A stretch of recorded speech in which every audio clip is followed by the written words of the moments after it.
This is a presentation of Northeast Streaming Sports. If you like the sweet science, get ready to talk boxing on the Gloved Fist podcast with top boxing writers Frank Lotierzo and Jack Hirsch. Frank, a former amateur boxer out of Philadelphia, writes for NY Fights and can be seen on the Boxing Channel. Jack, an amateur boxer who competed in the New York Golden Gloves, was a 6-term president of the Boxing Writers Association. And now, here's Frank Lotierzo and Jack Hirsch.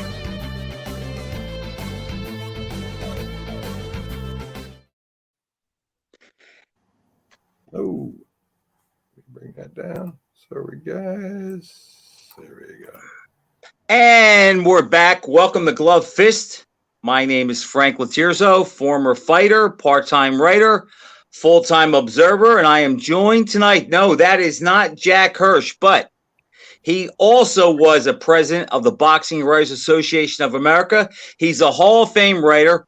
Everybody knows who he is. He's probably the most well-liked guy in the sport of boxing who's covered it, and it's my honor and pleasure to bring on Mr. Bernard Fernandez, former Philadelphia Daily News boxing beat writer.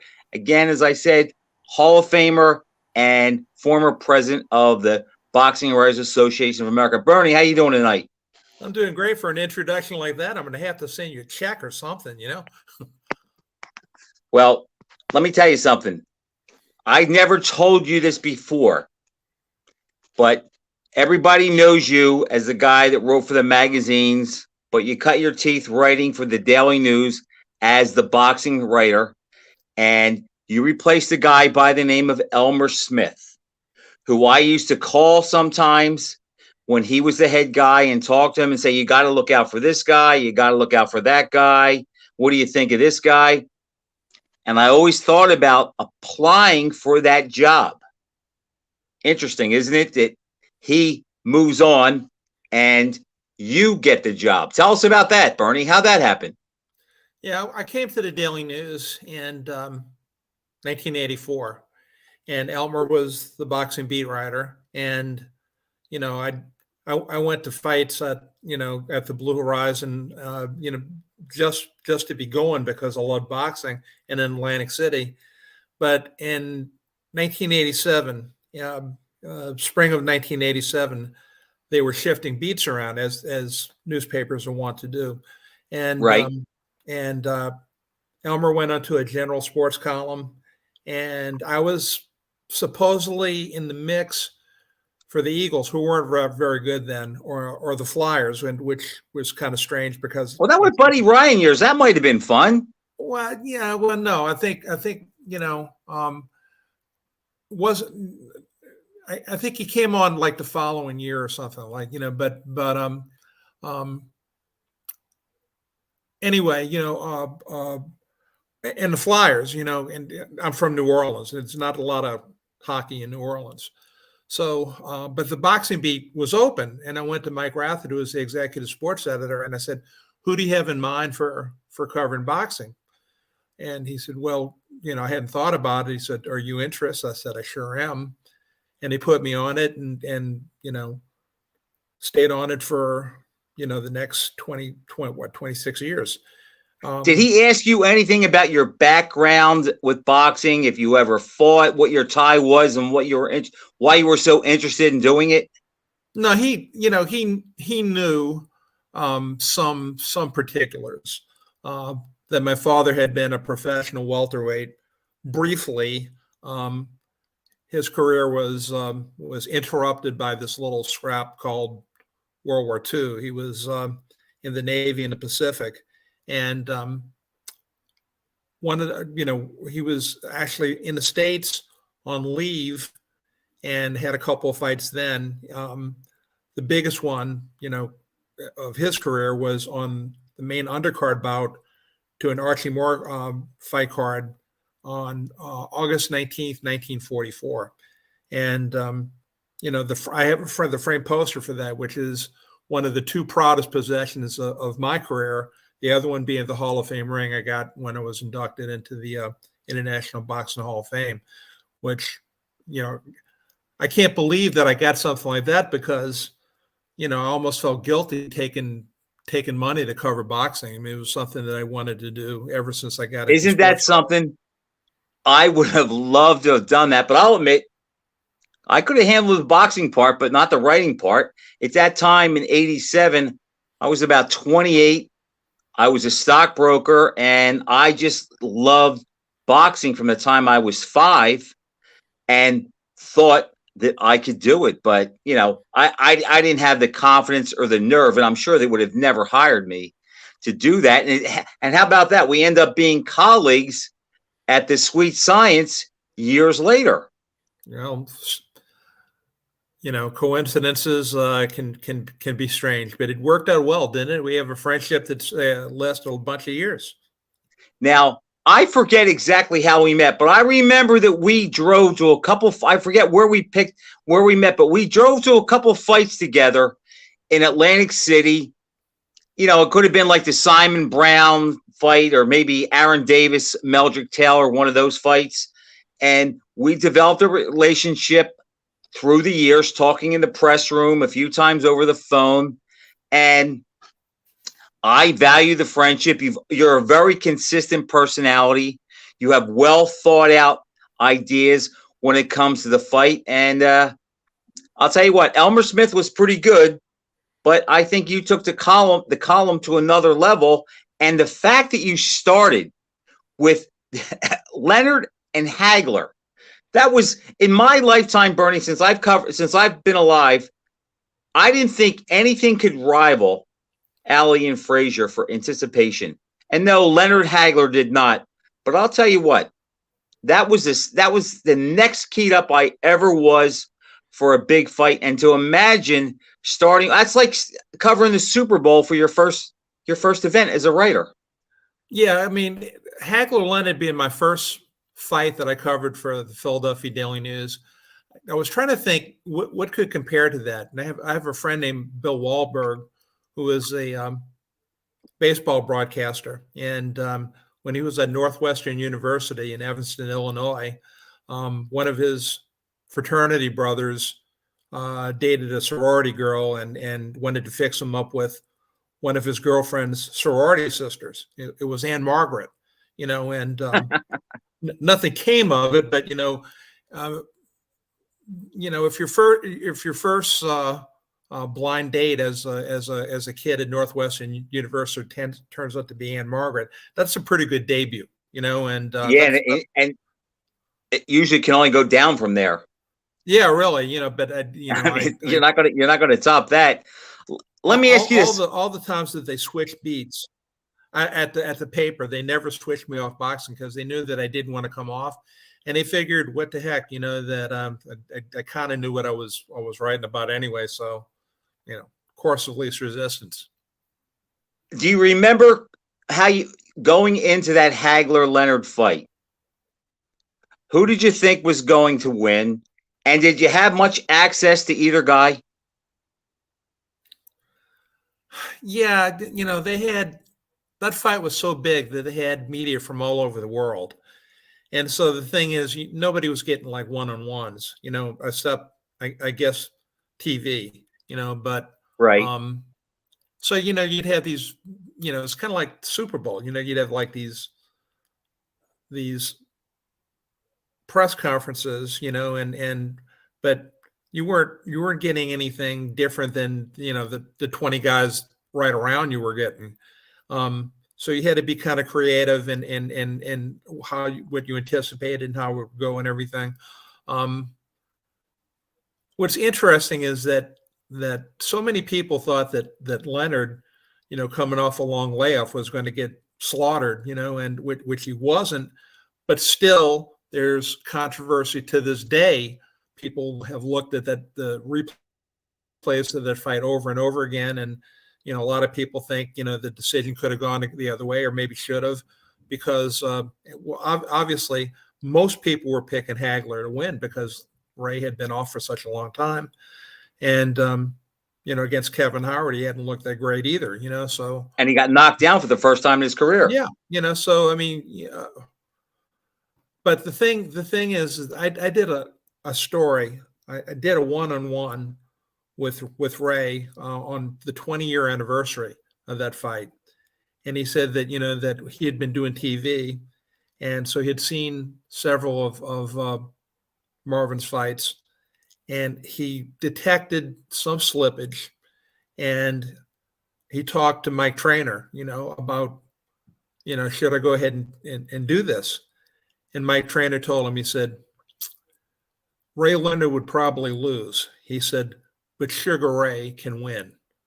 He said, you have to get back to being Sugar Ray, and whatever he did, I guess he found and of course the thing is, he clearly stole a couple of rounds with late flurries in the last 30 seconds. I mean, that was part of his strategy, and it paid off with the judges, where two of the judges anyway.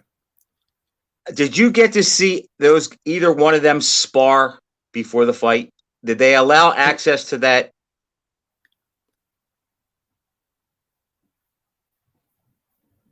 I didn't hear you. Broke Bern? up a little bit there. Well, I'm sorry. I'm sorry. Did you get to see either Leonard or Hagler spar in the weeks leading up to the fight? Did they allow that access? Because you know how that is. A lot of times they don't let you watch them spar.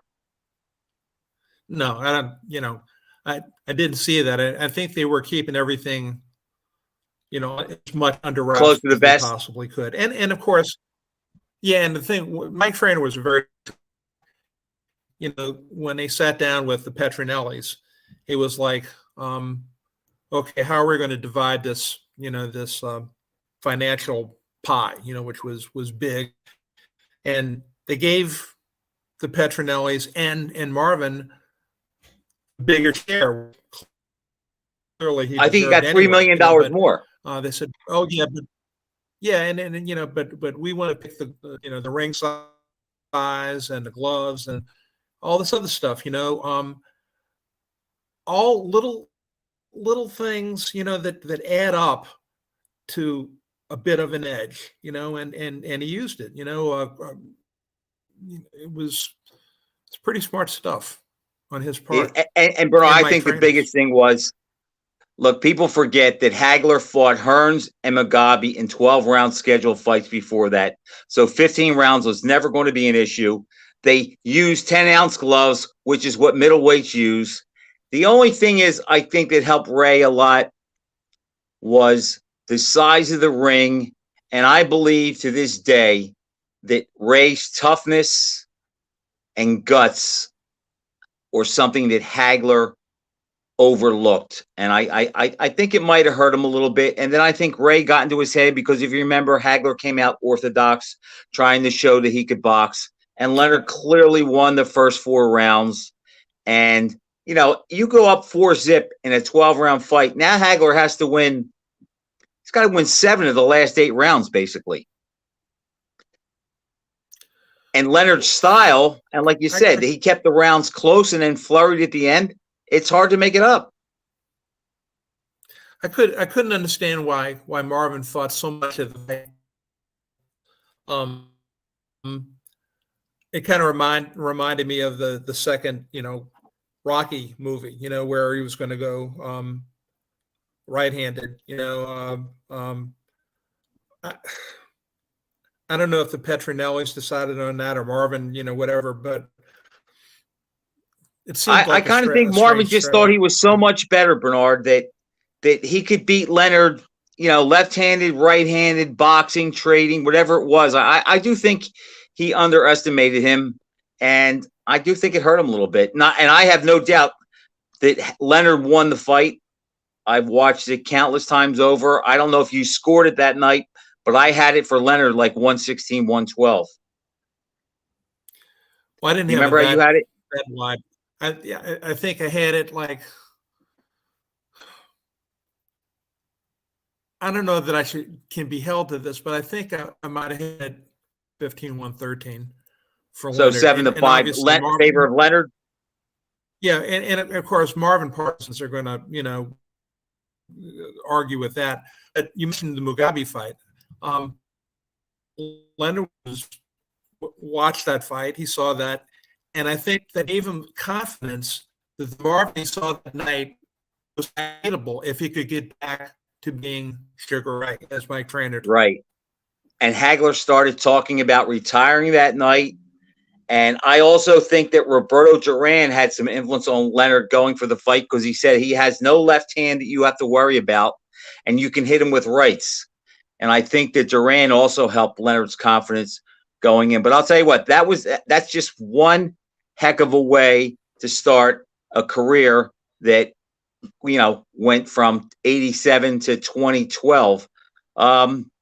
Covering guys, Bernard, who were some of your favorites besides, I know you and Bernard Hopkins were close. What else? Who were some other guys that you liked that were fun to be around and were good with the press? Good with the press. Being good with the press doesn't necessarily mean, big name guy. Right. I loved Tony the Punching Postman Thornton. He was a great interview. I mean, obviously, he wasn't fighting in the mega fights. Whether I saw him at the Blue Horizon or in Atlantic City, whatever, I would ask him a question. And he was a sharp guy. He was an erudite guy, and he would hesitate for a second or two because it was almost like he could see the quote appearing in print in my paper the next day. And he would say something that was really a lot of times a fighter just gives stream of consciousness reply to a question. There might be a gold nugget in there somewhere. I mean, Bernard Hopkins, you ask a question, you got 10 minutes. Right. 9.5 might not be even related, but maybe 30 seconds of that or 20 seconds of it was something that was golden, and so I was always panning for gold with Bernard Hopkins, for those nuggets that were kind of stuck in, the stream of consciousness. Who else? I had a very good working relationship with Rock and Rodney Moore, the king of the Blue Horizon, 26 main events, because he was another guy, who gave good responses to questions and made it easier for a writer, to write a decent story because, he analyzed his own stuff about as well as Tony Thornton did, and those guys were few and far between as far as I'm concerned. And you just, let's see, Michael Spink's last fight was in 88, so you just missed him probably. I know you had a lot of access, or you were covered Tyson's fights, and you went to Tokyo. What was your relationship like with Tyson, if at all? Well, I covered the vast chunk of Mike Tyson's career, not all the very earliest fights. But the thing is, when he signed for the fight in Tokyo against Buster Douglas, who had been a career underachiever, talented guy, but talented guy, but just never no urgency. Yeah, never quite, But there were a couple of things. Buster's mother had died. He dedicated the fight to her, and so he trained as he had never trained before. Mike Tyson had bought into his own hype. Was not training as hard, clearly was not as, I think he believed in his aura of invincibility.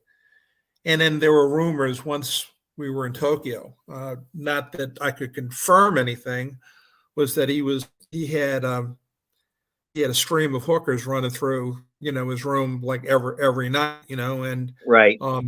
The old adage that boxing takes your legs is true, that it was a wonder to me that he could crawl into the ring before the fight started.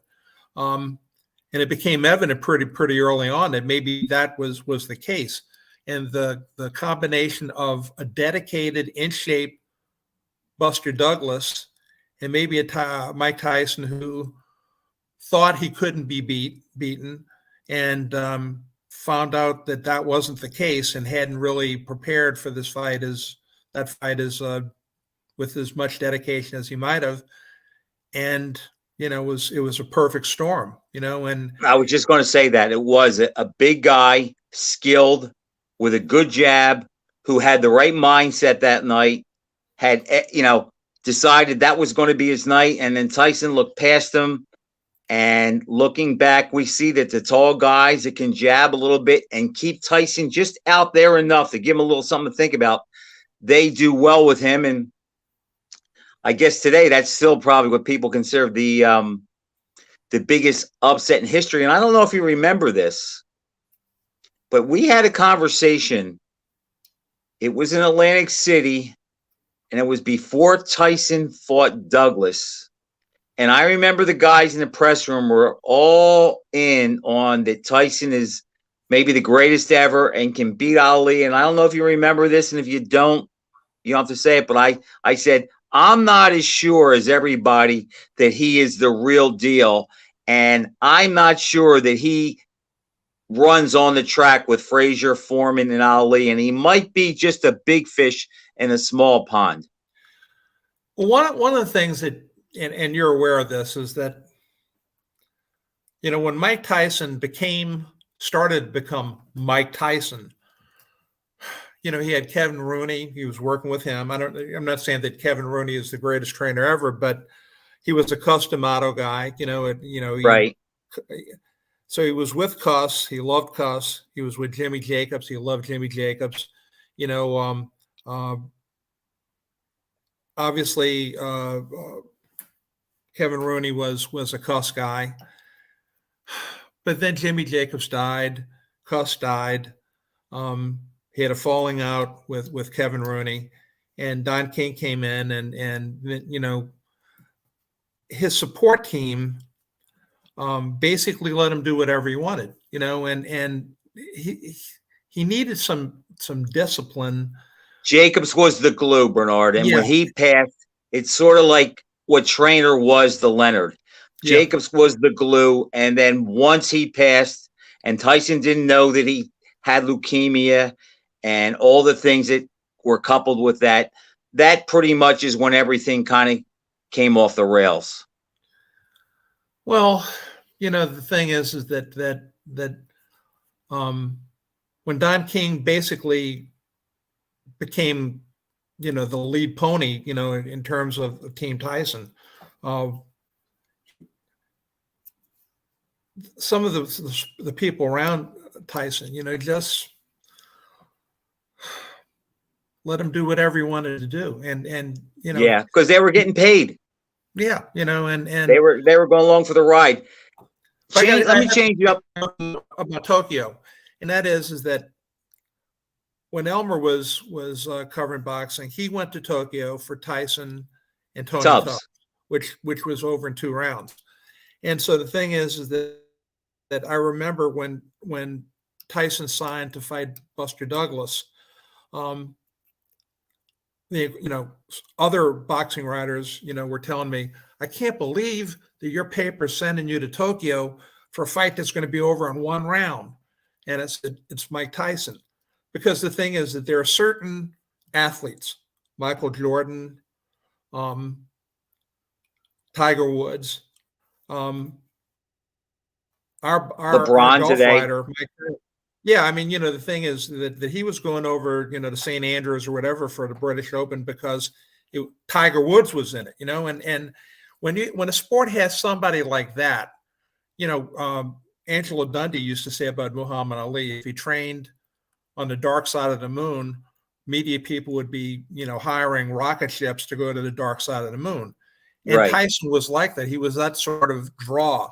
So our position was, the Philadelphia Daily News's position, with a little help from me maybe, was that Mike Tyson was at Ali level, if not exactly, but somewhere in the neighborhood, attraction. And when he fought, you had to be there, And so, of course, I went. Place to be. I went, and the Inquirer and some other papers didn't go. And then the biggest upset in boxing history happens. Then you had that long count Brahua, that was another story entirely. And I'm there, and other papers are trying to cover all these developments by telephone from 14 times on the other side of the world. So the thing is that, that was huge. I mean, and then 6 weeks later in Las Vegas, we have Meldrick Taylor and Chavez. I mean, it's hard to believe that you could have two fights of that magnitude 6 weeks apart when nothing gets made now. And Bernard, and if you remember, Foreman fought Cooney like 3 weeks before Tyson fought Holyfield. Fought Douglas. So boxing was in the news then. Foreman making the comeback, Tyson losing to Douglas, and then you had the fight with Taylor and Chavez, which until the last 2 seconds was one of the better fights I've seen in my lifetime, and I hated the ending. I felt then it was stopped too soon. I remember watching Meldrick Taylor at Frazier's Gym in 1979 and 80. I don't know how old he was, but he was very small. And there's this little kid there because I knew his brother, Myron.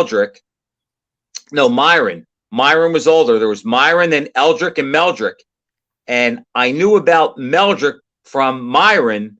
And I'm in the gym one Sunday, and I'm watching little Meldrick training. And here's this little kid. He's throwing punches and combinations. He looks like Sugar Ray Robinson.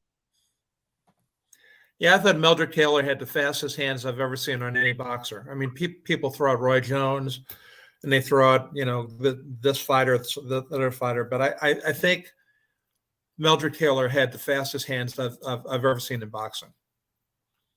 Did you go to that fight? Oh, absolutely. I picked him because I thought he had enough going for him that an upset was possible, and maybe even probable.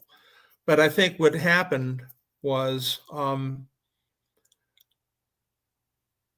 there was a time when the damage that Chavez was inflicting upon him was starting to mount, when he should have basically, if he had figured he was ahead on points, that he should have probably played keep away a little bit. And he didn't do it. You remember that Lou Duva told him, you need this round before the 12th round. Yes. And then later on, he said, well, I told him, box him, stay away. No, he didn't. We all heard it, And, but, that's another one of those controversies that people are going to be talking about to the, end of time. Because when Meldrick went down, of course, they had that light that was in the corner, and it was 10 seconds before the bell. It was flashing in Richard Steele's, face. Yes. And so he had to know there's only 1 or 2 seconds left. And the other thing was that because the round was almost over, Chavez had come out of his corner and was sneaking up behind Richard because he wanted to run in and try to get in as soon as he could, right? So if Richard says, go back to the neutral corner, which he could have done, the fight's over, and Meldrick wins some points. There were a lot of other factors. Lou Duva getting up on the ring apron, which he shouldn't have done, and distracting Meldrick. But my problem with the way that fight ended was that I had been in Las Vegas when Tommy Hearns fought Iran Barkley. And Tommy Hearns, in the first fight, and Tommy was winning. I mean, he was everything he was throwing. He won every second in the fight until that shot. Second. With the left hook, he saw something, he was that fight was seconds away from being stopped. But he was, and then he got nailed, and he went down, and he got up, and he was wobbly, and Barkley went in on him and was wailing on him, and fight probably should have been stopped earlier. And when it was finally stopped, Richard Steele was asked, should you have stopped the fight earlier, or could it have been stopped? And he said, Tommy Hearns is a great champion, and great champions deserve the opportunity to fight their way out of trouble. He said that. For the Meldrick Taylor Chavez first fight, he said, I don't care if they're 4-round prelim guys. Yep, I remember that. I treat them all the same. And my response to that is, that's not what you said after, the first Tommy Hearns Iran Barkley fight. Which was 4 years before that. Yeah, and then the thing, it's like a baseball umpire who has a strike zone, but is floating. One pitch to this 2 inches outside the strike zone, you call a strike, and then 3 pitches later, another pitch to the same place. It's a ball. Batters don't like that, and hitters don't like it. They like to have an umpire that has a strike zone that is consistent. Be consistent, right? In that particular case, Richard Steele was not consistent, and look, the damage that Meldrick incurred, physical damage, it was going to be what it was, regardless. But he should have got that victory. I in my mind, he deserved that victory, and thus became the first guy who defeat Chavez. And if he wasn't, then Pernell Whitaker certainly was. I mean, right. And that's not what it says in the records, but no, he beat Chavez up more than Whitaker did. Whitaker outboxed him, but Meldrick beat Chavez up for most of the fight. And I remember thinking at the end that I think Meldrick wanted to win by knockout, Bern. I don't think he wanted the decision, and I think he might have pushed a little too hard when he could have backed off a little bit down the stretch, and he took more punches as a result of that, and it let Chavez creep back into the fight. But Meldrick was never the same after that. His career basically died that night, and it's a shame because I would say he's one of the more talented guys to come out of Philly. Wouldn't you say? Oh, absolutely. And one of the things. You remember when HBO did those Legendary Nights telecasts? Yes. And they had the tale of Chavez Taylor, and which I was a talking head on. One of the things that I said was, if Meldrick had something that prevented him from winning that fight, when he had to realize he was ahead on points in the last round or two, and maybe it would have been the prudent thing, to say, okay, I'm gonna win by decision. And you might be right; he was going for the knockout. But I think why did he do that? Why did he maybe go against his own best interests? Because I think he had too much Philly in him. He was a Philadelphia fighter. On the inside, at the core of who he was a Philadelphia fighter, and he was going to fight like a Philadelphia fighter, particularly against a proud Mexican. And it is what it is. You can't change it. You can argue about whether or not Richard Steele did the right thing with the last 2 seconds or not. But it was a great fight. But it was ultimately tragic for Meldrick, because I think he might have almost been satisfied for what happened to him afterwards if he'd gotten that victory over Chavez. If he would have got you're right. Let's face it, he was the first guy that we ever saw beat up Chavez. I never saw Chavez get beat up like Taylor beat him up. And after that fight, it happened a little bit more frequently, but he was definitely robbed out of it, and it's just a shame. That would have been a nice win for a Philly fighter. Bernard, talk about Philly boxing. When I say Philly boxing, what do you think of? Yeah, one of the things with Chavez and Taylor was they were talking about Philadelphia boxing. Well, Philadelphia boxers, and it goes back to the Spectrum era, and even before, when 4 of the top 10 middleweights in the world were from Philadelphia. But you also had, Matthew Saad Muhammad, Kitten Hayward, so many other great fighters. I mean, Philadelphia was the box, Joe obviously, but Philadelphia was the boxing capital of the world. And you had all these things about, you get 2 guys fighting, on South Broad Street, and they're hooking one guy's jabbing and all this. Philadelphia had this reputation, and look, I came from New Orleans, and you know, seeing Jerry Pellegrini fight Percy Pugh was not the same as, during the glory days of Spectrum Briscoe boxing. and Hart. Yeah, but it got me hooked anyway, but when I came to Philadelphia, if I had gone almost any place else, Cincinnati or Houston or wherever, and they said, do you want to come to boxing? I'd probably say yes, but I was in Philadelphia, and I was Elmer would go somewhere else, take another position with the sports department, or and then he went on to cover, have a general interest column, but I wanted it, I wanted it from the time I arrived, because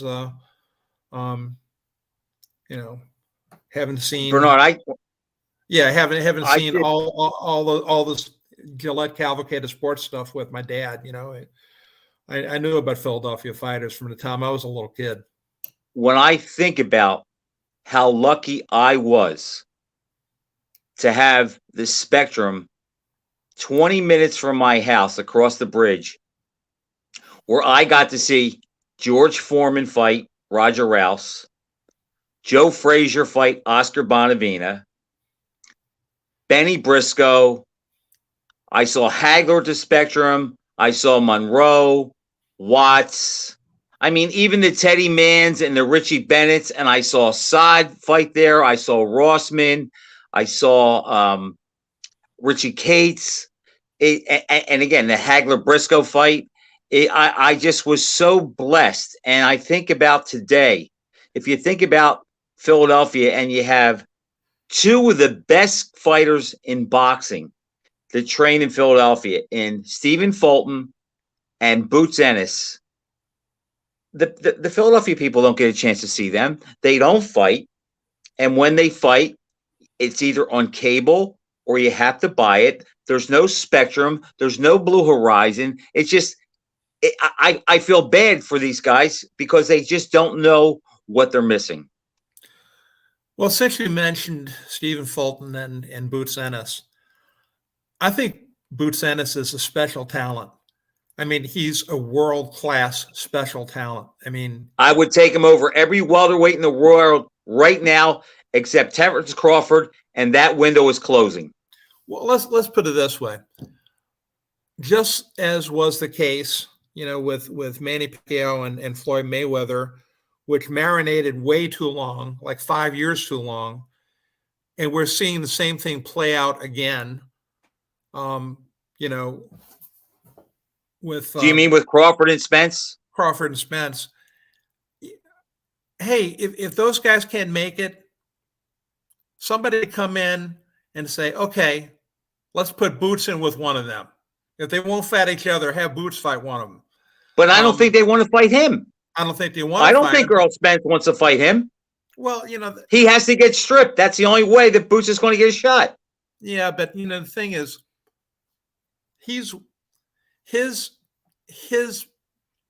the prime of his prime is being wasted.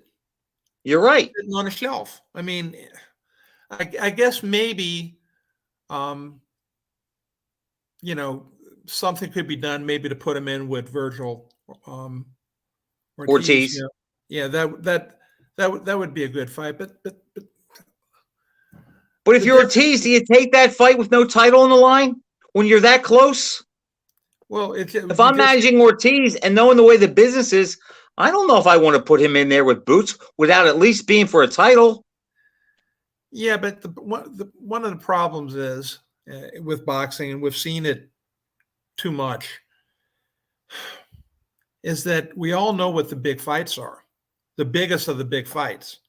And for whatever reason, I mean, I go back, Arum hated King and Dan Duva hated both of them and whatever. Right. And you had HBO, Showtime. Well, HBO's not involved, but you still have fighters that are on contract to certain TV outlets and with different promoters, and it just, So the big fights that we all know should be made don't get made, and it's frustrating to fans who, by and large, are drifting away and watching, YouTubers, fight 5'9" former NBA players.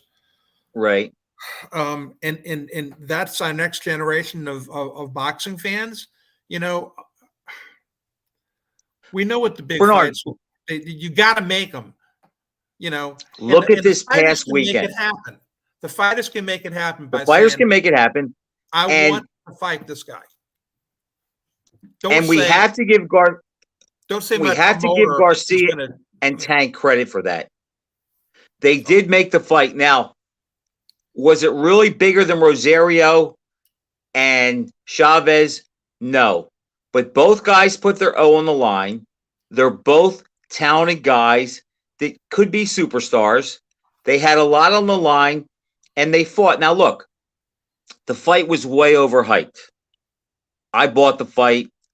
I enjoyed it. It only went 7 rounds, but the fact that you had 2 guys, you could argue if Tank is 1 or 2 and Garcia is maybe 5, but the fact is you knew you had 2 of the best young guys in the division fighting with something on the line.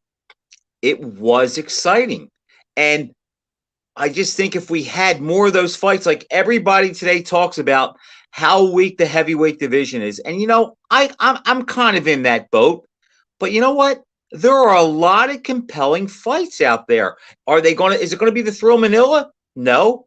But we might get a Foreman Lyle if we get Wilder against Zhang, or we get Wilder against Joshua, or Joshua against Joyce, or we get a great boxing match with Fury versus Usyk. But I'm not confident in any of these fights being made. Well, one thing about Davis and Garcia, I don't know if you saw, Arnie Lang had something that was just posted, I guess yesterday, on sweetscience.com, that basically, in his demeanor and the way he presents himself to the public, that Tank Davis is a little bit like Allen Iverson, was with the Sixers. I think that's a fair comparison. I think it is too. And either that turns some people off or it turns some people on. Allen Iverson was a lightning rod, for good or for bad, but he was what he was. But he could play. And I think that Tank Davis has some of those characteristics. Now, he can fight. Because he's a heavy puncher and he gets spectacular knockouts, I think sometimes he gets misrepresented as just a big banger who goes out there trying to whack people out. That's not who he is.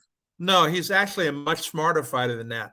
And the thing is that there are times when he goes backward. There are other times, and look, he uses feints very, very strategically. He sets little traps that are almost imperceptible. But, you go a couple rounds, and then at some point he springs the trap. I remember when Evander Holyfield knocked out Buster Douglas. And what happened was he knew that Buster was going to throw an uppercut. And so the thing is that when he started that uppercut, he went back on his back foot and then came forward. It came with this overhand right and caught it flush. That was not a coincidence. He trained for that.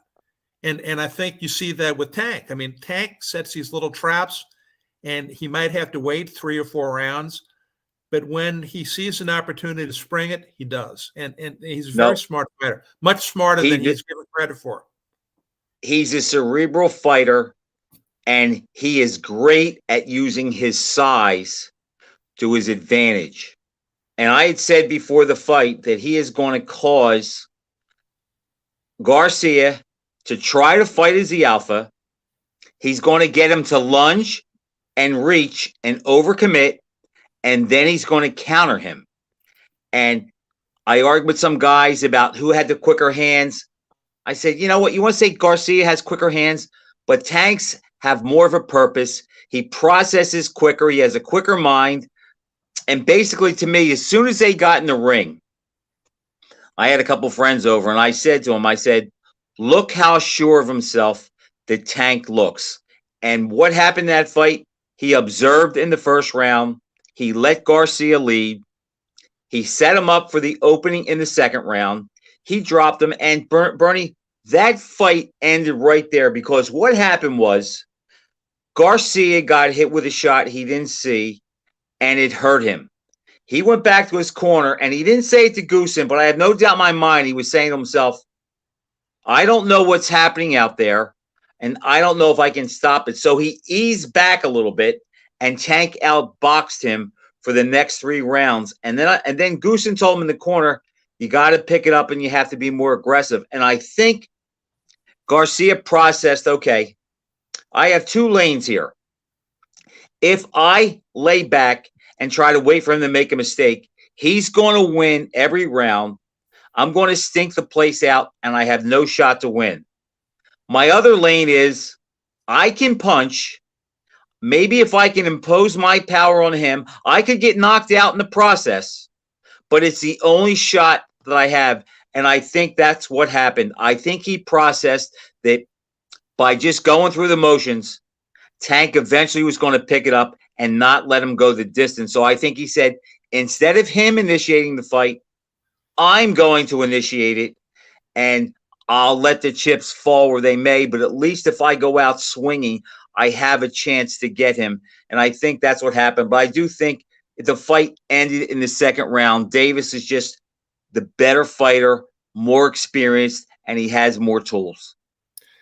Frank, let me ask you this, and that is, I think for several years I thought, and a lot of people thought, that the most loaded division in boxing, that's the one with potential, was welterweight. But aren't getting made. Some of these guys are looking to move up the division, move up. I think Davis, Garcia, when you can think that you also have, Haney Lomachenko coming up, Stevenson is there. Made his mark, right? I don't know how many of these fights. Yeah, and I think 135. Unless the same thing happens in fights that should be made don't get made, or somebody, people are going to move out of the division. But right now, I think 135 might potentially is the glamour division in boxing. We could have a little Leonard Hearns, Hagler, and Duran situation here, because you just name the guys, and then you have Frank Martin coming up. You have Keyshawn Davis coming up. Who knows if, what if Lomachenko springs the upset against Haney? I don't think that he will, but I wouldn't write him off. But I had said after the fight this past weekend, I believe that Haney will beat Lomachenko, and I think either Stevenson or Davis will beat Haney. And if everything goes right and no promotions get in the way or nobody eats himself out of the division, I think the super fight in the division and in boxing down the road is going to be Davis versus Stevenson. Yep, absolutely. And that's a fight that potentially, if it plays out the way people want it to play out, with the classic boxer against the guy, with the one-shot power, who also knows the thing or two about ring generalship, right? That could turn out to be the fight that Pacquiao and Mayweather was supposed to be, but wasn't. You're right. And I'll go a step further. If by this time next year, Stevenson and Tank are both undefeated, and Haney and Lomachenko are out of the way, you could make a case that Stevenson Davis might be the most anticipated lightweight fight ever. And I'll clarify that by saying we've had some great lightweight fights. But going in, if I said to you, Bernard, name a super fight at lightweight that was a super fight going in, it's hard to do. We could have had that if Mikey Garcia and Lomachenko would have fought when they were both lightweights and they both had the title. But Garcia made one of the dumbest moves in boxing, and he went up and he fought Earl Spence, and his career has gone down since then. We never got Duran and Arguello. So I would say that if everything stays the way they are, and with the skill of Davis and Stevenson, if they clean out the division, which they're close to doing, and they're the only two left, that'll go down as maybe the most anticipated lightweight championship maybe ever. I think one of the biggest problems that boxing has had for years now is that the money has gotten so crazy. I think the money that Pacquiao and Mayweather and Floyd, got, everybody who becomes like a big fighter now, they all want 8 figures. And what happens, even if they get it, and a lot of those fights don't get made because the money just becomes untenable, for anybody to make a profit off it. One of the problems is that if somebody does get that kind of money, they're only going to fight once a year or once every year and a half. I know I'm a guy who grew up watching Gillette Cavalcade of sports when the best guys fought 4, 5 times a year, 4, 5, 6 times a year. That's not coming back, but never. There has to be some sort of happy medium, where some of these guys have to realize, that they are damaging not only their own careers, but they're damaging the sport by. They're businessmen. They fight. Yeah, I know. But at some point, the business. Was it North Dallas 40? You remember the scene in North Dallas 40 where the player said, when we say it's a sport, they say it's a business. When we say it's a business, Yes. They say it's a sport. Well, that's the same thing here. Somebody needs to make them understand that Muhammad Ali and Sugar Ray Robinson, Sugar Ray Leonard, even something like that.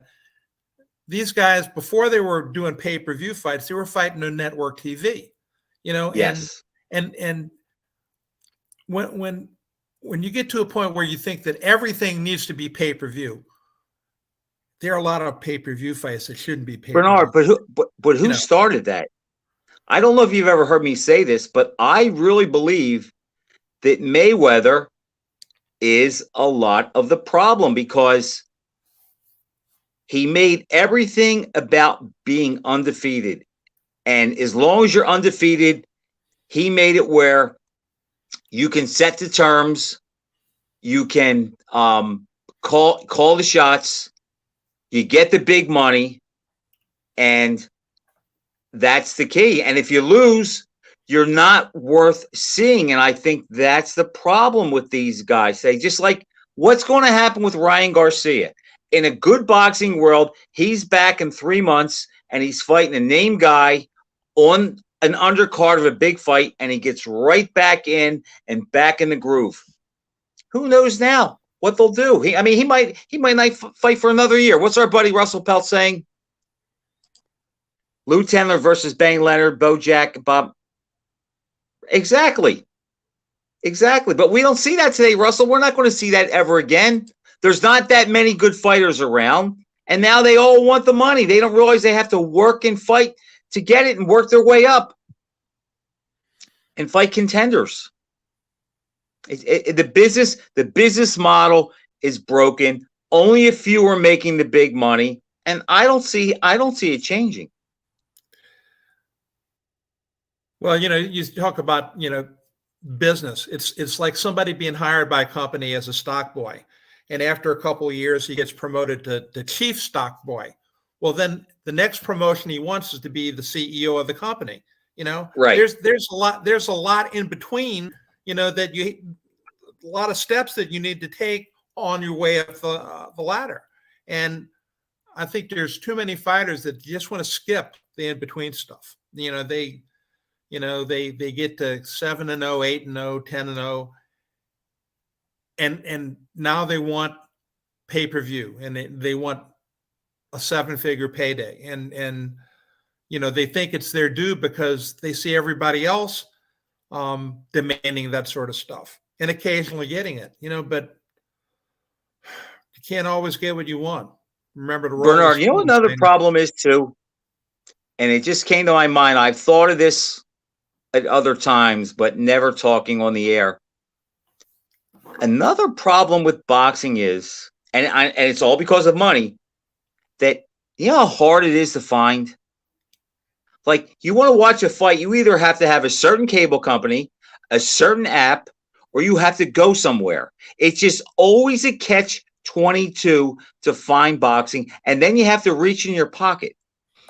I think fans would be willing to do that if the access was a little bit easier. A lot of the generation of boxing fans, they're not comfortable with apps and these streaming services. I know that's the way of the future, but you know what? No problem trying to find an Alabama game on Saturday, or a Penn State game, or the Eagles game, or the Sixers, or the Flyers, or any other of the major sports. They're easy access to find. At one time, LSU, Frank. I'm sorry. Okay. Well, they've had their run, right? They're coming back with Brian Kelly. They had a good season, but it's like boxing used to. It was on TV, or you go pay it to see it closed circuit. Okay, then they had the pay-per-view where you get in your house. But now it's just so convoluted. Every time there's a big fight, you have to wonder, okay, am I going to be able to get it? Is it one I even want to see? How bad am I going to get gouged? They just make it so hard on the fans and to be a fan. And then without access to it, these guys don't have any fan base. Like you said, Leonard fought on TV. Hearns fought on TV. Aguayo fought on TV. Camacho fought on TV. Tyson fought on TV coming up. Larry Holmes fought the U.S. championships on TV coming up. At least people knew who he was. Even if they didn't care about him, they knew who he was. Yeah. You don't see that today. Well, maybe we should go back to the 50s and like cavalcade of sports and Friday night fights, and that's not going to happen. But that's what I grew up what we need? If we get the cavalcade of sports back, the only thing we need is we've got to replace Don Dunphy with Joe Tessitore and have Timothy Bradley do the color and talk about the hip pivot or the hop pivot and the stab jab and the check hook and everything else that they throw out there. To me, makes it impossible to watch or listen to. You have any thoughts on that? Did you ever hear of a stab jab, Bernie? Oh God, you think Kid Gavilan ever threw a stab jab? Yeah, they have a lot more technologically complex statements or descriptions for stuff that used to be pretty easy, to describe, and I don't know. Like I tell Jack all the time, you get back and forth. There's 4 punches: a jab, a cross, a hook, and an uppercut. There are variations of them as a counter, as a lead, whatever. But there's no such thing as a check hook or a swivel jab or a swivel hook or any of this crap. They just convolute it and they try to make it like if they change the language, then they're smarter than everybody else. And that's a turnoff too. But you know what? It hasn't been a turnoff this last hour. It was so much fun. I want to thank you for coming on. I really enjoyed it. We will do it again. There are a couple of big fights coming up down the road. Maybe we'll have you on with me and Jack when Stephen Fulton fights, and we can talk about that. Sounds like a plan. All right, brother. I appreciate you coming on. Best of luck to you, and I hope to talk to you soon. That's it, everybody. Thanks for watching. Good night.